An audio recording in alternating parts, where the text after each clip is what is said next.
All right, everyone. So, welcome to our next unit. We're going to be talking about altered states of consciousness. We'll go over what consciousness is here in the next couple of slides. But the first thing we want to look at in terms of altered states of consciousness is sleep and dreams. And this is going to be the first part of this. You'll have a second part on sleep and dreams later on this week. So our objectives and standards to identify why sleep is important and recognize the different stages of sleep. And take a brief moment there to look at the standards.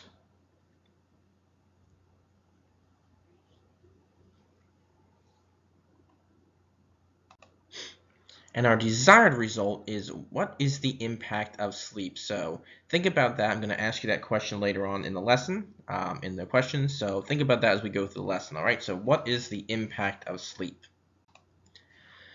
Vocabulary, we have consciousness is a state of awareness of a person, including their feelings, sensations, ideas, and perceptions. REM sleep is a stage of sleep characterized by rapid eye movement, high levels of brain activity, dreaming, and deep relaxation of the muscles. And circadian rhythm is activity and inactivity of rhythm that lasts approximately 1 day. So what is sleep? Well, we know that studies have shown that sleep is vital to mental health, and people can suffer from psychological disorders if they do not get enough sleep.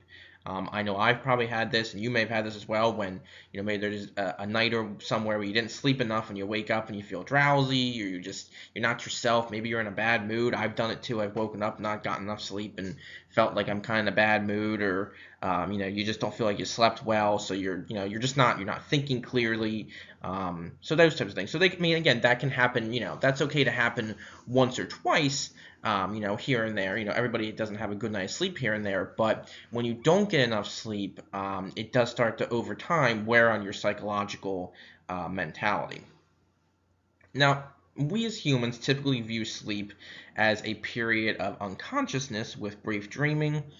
In reality, sleep is an altered state of consciousness with different levels of brain activity and inactivity.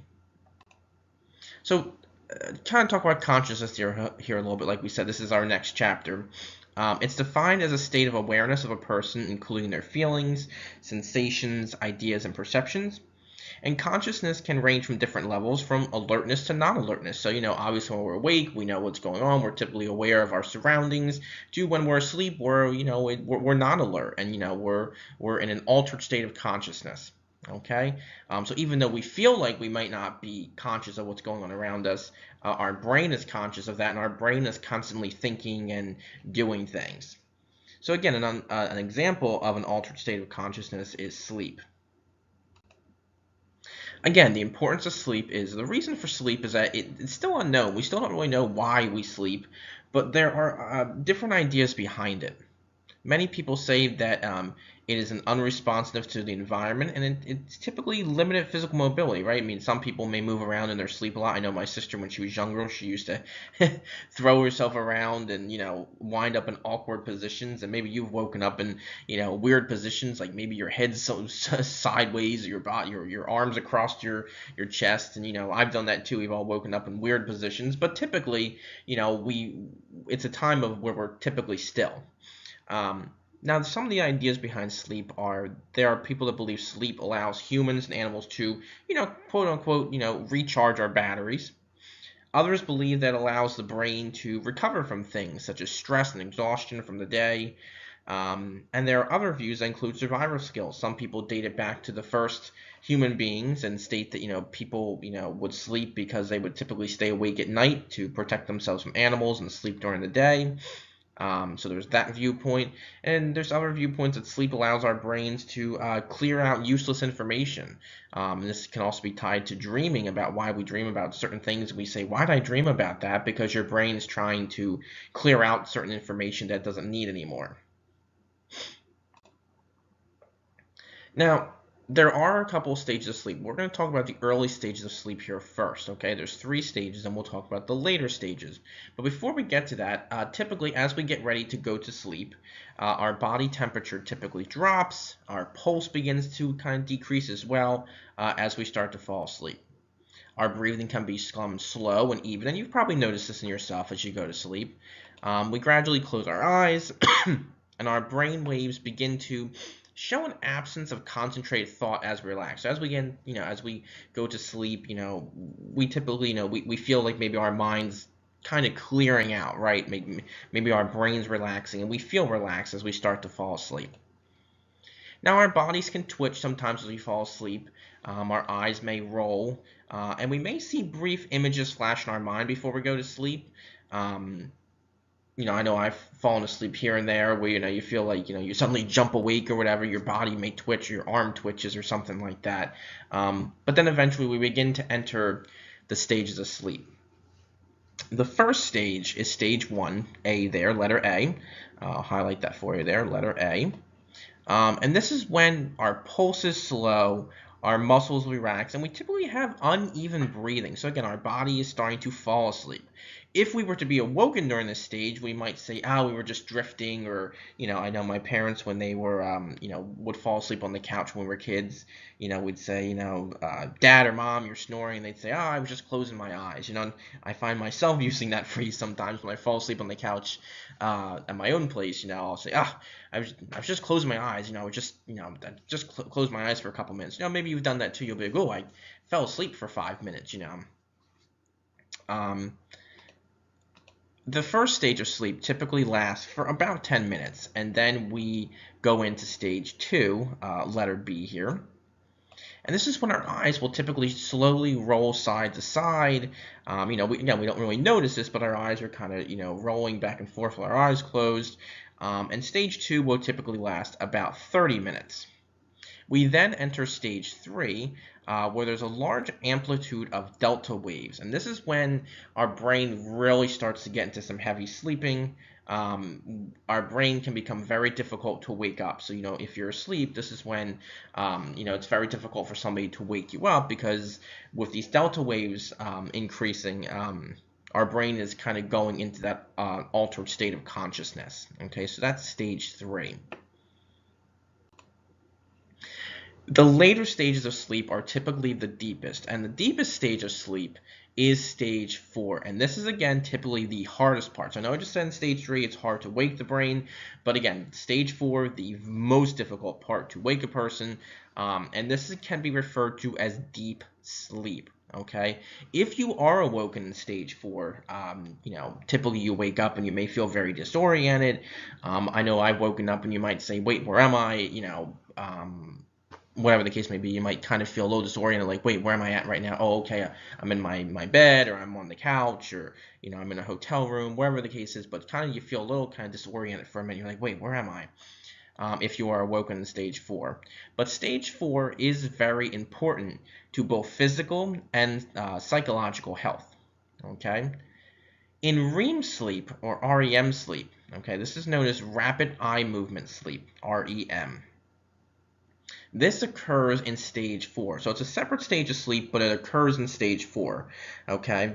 This is when our pulse rate and our breathing can become very irregular. Our sex hormones and our adrenaline glands typically increase.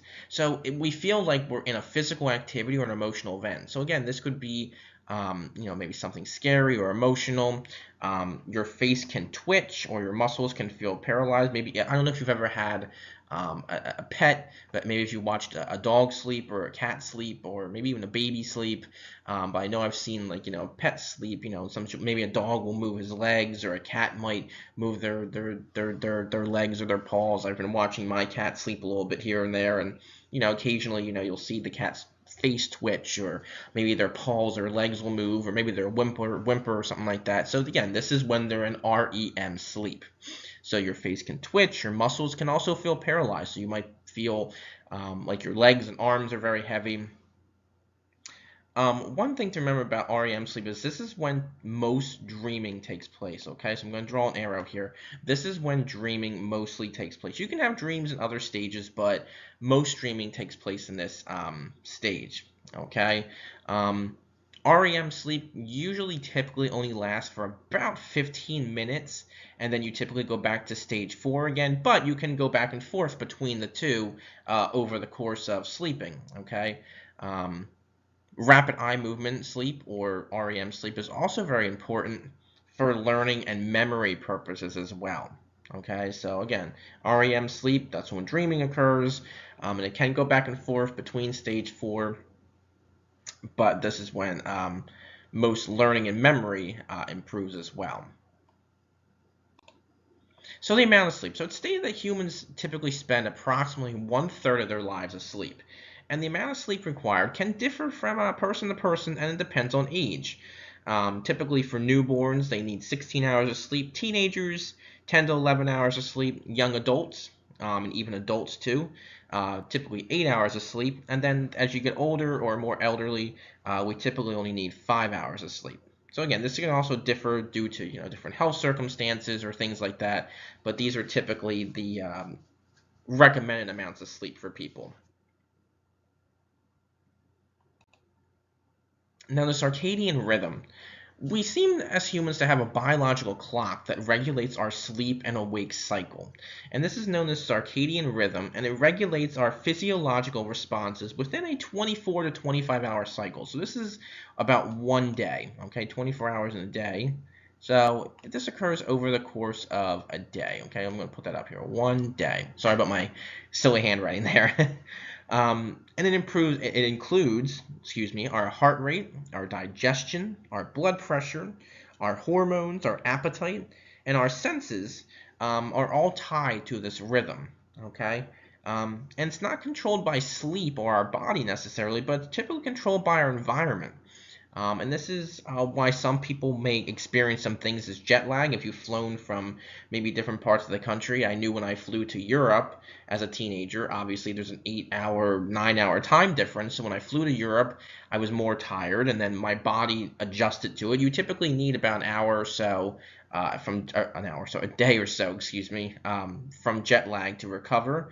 But then when I flew back again from Europe back to the United States, I know when I came home, I was very tired again. Like I remember the first day I came home, I kind of just wanted to kind of sleep because it's again, you're moving back in time, you're moving hours. So this is why some people may feel um, disoriented or tired from traveling different time zones or across the country. All right, so wrapping up here with our first part of this, sleep is important to all animals.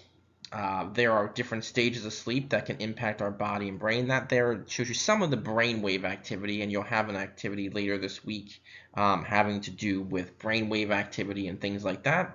And again, people may need different amounts of sleep due to their age or health circumstances, or even due to the circadian rhythm. You might need more sleep to get adjusted again. All right, so please try your best on the questions that follow this, and I will see you and talk to you soon.